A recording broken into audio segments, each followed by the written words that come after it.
It is Gwen here, and today I am bringing you a book review. So today I'm going to talk about a book that I actually got as an advanced reader copy. I'm going to do a little bit of a spoiler-free review, and then I'm going to go more in depth into it. So I want you guys to go ahead and like and subscribe now. And if you haven't read this book yet, make sure you only see the first half of it where I do a loose review of it. So the book I'm going to be talking about today is Mad About Matt by Theresa Paolo. This is a book that showed up on my Kindle. I was really surprised by it and then found out I actually know the author, so it was kind of cool. This book is about two characters named Matt and Shay. When they were teenagers, they had a summer together of summer love. They fell head over heels in love and then they were torn apart. This is now fast forward 17 years later, and Matt is the town sheriff of this small, cute little town. And Shay has come back and actually owns her own bakery, and he has been doing everything he can to avoid seeing her. One night he gets a call that there's been an alarm set off at her bakery, so he of course rushes right over because that's his job, and they see each other for the first time in 17 years and sparks just fly. It's a second chance type romance novel, so if you're looking for a cute, fun read, I highly recommend this book. It's one of those ones where you're going to want to read it in one sitting, because I mean I did. So I'm going to talk a little bit more in depth about I walked out of the camera. I'm going to talk a little bit more in depth about the characters and the book.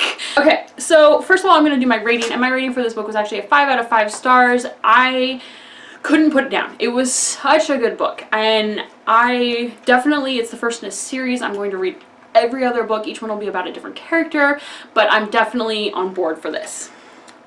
So Matt is our cute boy next door. He's lived in the small town basically his entire life, and he's now the sheriff, and his job is, to keep an eye on everyone. He's always going after this one drunk old man who drinks and drives his tractor down Main Street. So he's always there to make sure the old guy gets back home.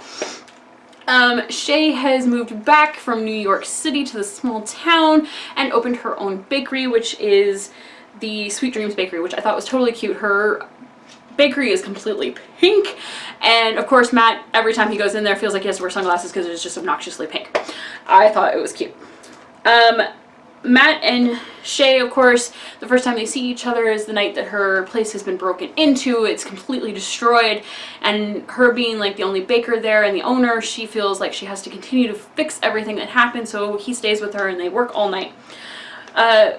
Things happen and they eventually rekindle their relationship. I was so happy when this point happened in the book, because as much as it took time for them to get to that point, which I was thankful for, I just really wanted them back together. Let's see. So the biggest part of this whole book, though, like the major problem, is Shay has a past from when she was in New York that she doesn't want to tell anyone about. She doesn't want to talk about. She doesn't want to deal with it. And her mother was a very controlling person. Her mother is the reason that she moved back to New York from the small town when she wanted to stay there with Matt. She's the reason that Matt and Shay aren't together, and she just causes tons of problems. Shay, being in the small town, is finally finding her courage to basically tell her mom to screw off. And it's just taking a lot for her. Her mom's calling her constantly, and she realizes that, this isn't what I wanted. My mom's controlling, and so she just finally gets to the point where she tells her mom, that's it, I'm done. A little bit about Matt's grandma, because she's the cutest old lady I have ever seen in my entire life. There is a scene in the book where she asks Matt when was the last time he was laid. And I about died, because I'm just picturing this little old, like 80-year-old lady like my grandma was asking me that question. And it was just awesome. I loved his grandma. She was very adamant that he stay with Shay and that they work it out. Of course, as every good romance novel is, there has to be a major twist in the book, and that twist is when Shay's mom calls and tells her that her dad has had a heart attack. So Matt, being the great guy that he is, he's in love with Shay, they're together, drives her to New York, and when they get there, the ex-fiance is sitting on the couch.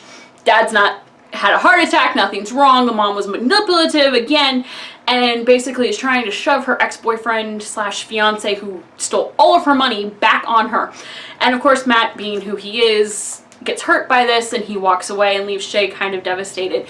What I liked about this book a lot was it wasn't just one of them going back to the other to apologize. They both realized that they had completely screwed up in this situation, and they both owned up to their stuff. There was none of that, it was his fault or it was her fault. It was both their faults, and they owned up to that. Okay, so the best part, the part I thought was the funniest, was at the end of the book, we finally get the answer to who had been breaking into her bakery. She had assumed it was the ex-boyfriend. She didn't know what it was. I for the longest time thought maybe she was like involved in some kind of like mafia stuff in New York, and they were wrecking her bakery to, you know, scare her and get her to stop whatever it was she was doing. At the end of the book, they're in the bakery. They finally made up, and they hear a crash, and so Matt goes in guns a-blazing trying to get the person who's been wrecking her bakery, and there's a raccoon. The raccoon is what had been wreaking havoc in her bakery. I thought that was the best solution ever to why her bakery was getting ransacked. If I had to pick something that I really didn't like about this book, I would have to say it was the fact that it wasn't nearly long enough for me. I actually really liked the characters, and the other part I think I had trouble with was she was able to stand up to her mom a lot quicker, and as someone who's been through that, I know that it takes a lot to do that, and I feel like maybe she just was stronger than a lot of people, which I totally give her props for if she is. It was a book that I absolutely enjoyed. It's one that I will be having on my favorites list. I'm going to do a very in-depth review of it on my website, GIFs and all, because we all know how much I love those. So I highly recommend you check it out, and this is one of those books that I feel like everyone should just pick up for a light read. If you're looking for a summer read, this is the book for you. That was my little discussion on Mad About Matt. I gave it the 5 stars, so just check out my review down below. And I hope you guys continue to enjoy my videos, because that's why I make them, for you guys to enjoy. Alright, bye!